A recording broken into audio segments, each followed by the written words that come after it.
सियासत में कोई किसी का सगा नहीं होता। हर कोई अपना सियासी नफा नुकसान का गुणा भागकर दोस्त और दुश्मन बनाने का फैसला करता है। ऐसे में लोकसभा चुनाव में जिनके साथ फायदा दिख रहा था, उन्हें गले लगाने से परहेज नहीं किया, लेकिन उपचुनाव में उन्हीं से किनारा कर लिया। जी हां, यूपी से लेकर राजस्थान तक हो रहे उपचुनाव में यही पैटर्न दिख रहा है कि बड़े दल अपने पार्टनर दल पर भरोसा करने के बजाय अपने दम पर चुनावी जंग लड़ने उतरे हैं।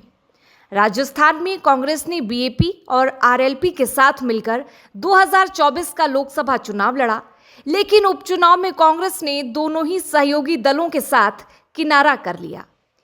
इसी तरह यूपी में सपा ने कांग्रेस के साथ मिलकर 2024 की चुनावी लड़ाई लड़ी थी, लेकिन उपचुनाव में कांग्रेस खाली हाथ रह गई।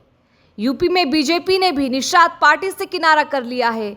2022 में निषाद पार्टी की जीती हुई मंझवा सीट पर बीजेपी खुद चुनाव लड़ रही है। ऐसे ही बिहार में आरजेडी ने सहयोगी दल कांग्रेस को एक भी सीट नहीं दी है। तो वहीं यूपी की 9 विधानसभा सीटों पर उपचुनाव हो रहे हैं, जिसमें मुख्य मुकाबला बीजेपी और सपा के बीच है। सूबे की 9 सीटों में से 8 सीट पर बीजेपी खुद ही चुनाव लड़ रही है और एक सीट मीरापुर अपने सहयोगी आरएलडी के लिए छोड़ी है। निषाद पार्टी 2022 के आधार पर 2 सीटें मंझवा और कटेहरी मांग रही थी, तो आरएलडी मीरापुर और खैर सीट पर दावा कर रही थी। बीजेपी ने आरएलडी को मीरापुर सीट तो दे दी, लेकिन निषाद पार्टी को एक भी सीट नहीं दी। मंझवा सीट भी नहीं मिली, जहां पर निषाद पार्टी का विधायक था। वहीं इंडिया गठबंधन के तहत कांग्रेस और सपा ने मिलकर लोकसभा का चुनाव लड़ा था।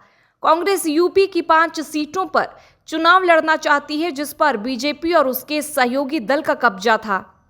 सपा कांग्रेस को सिर्फ खैर और गाजियाबाद सीट ही देना चाहती थी। सियासी समीकरण के लिहाज पर यह दोनों ही सीटें बीजेपी के लिए मजबूत मानी जा रही है, तो विपक्ष के लिए कमजोर। ऐसे में कांग्रेस ने दोनों ही सीटों पर चुनाव लड़ने से अपने कदम पीछे खींच लिए, तो सपा ने सभी 9 सीटों पर चुनाव लड़ने का ऐलान कर दिया। यूपी के उपचुनाव को 2027 के विधानसभा चुनाव का सेमीफाइनल माना जा रहा है। यही वजह है कि बीजेपी और सपा दोनों ही प्रमुख दल अपने अपने सहयोगी पार्टियों के बजाय खुद पर ज्यादा भरोसा कर रहे हैं। इसलिए सपा कांग्रेस को उपचुनाव में सीटें न देकर खुद ही बीजेपी से 2-2 हाथ करने को उतरी है। इसी तरह बीजेपी ने निषाद पार्टी या फिर दूसरे सहयोगी दलों के बजाय खुद अपने चुनावी सिंबल पर लड़ रही है। बीजेपी ने 8 सीटों पर अपने प्रत्याशी उतारे हैं, तो एक सीट पर आरएलडी चुनाव लड़ेगी। बीजेपी और सपा ने इस बात को 2024 के लोकसभा चुनावी नतीजों से सबक लिया है। उसे लगता है कि अपने अपने चुनाव निशान पर लड़ेगी तो जीत पक्की है, लेकिन किसी भी सहयोगी दल पर चुनाव लड़ती है तो जीत की गारंटी नहीं है। तो वहीं बिहार की 4 विधानसभा सीटों पर उपचुनाव हो रहे हैं।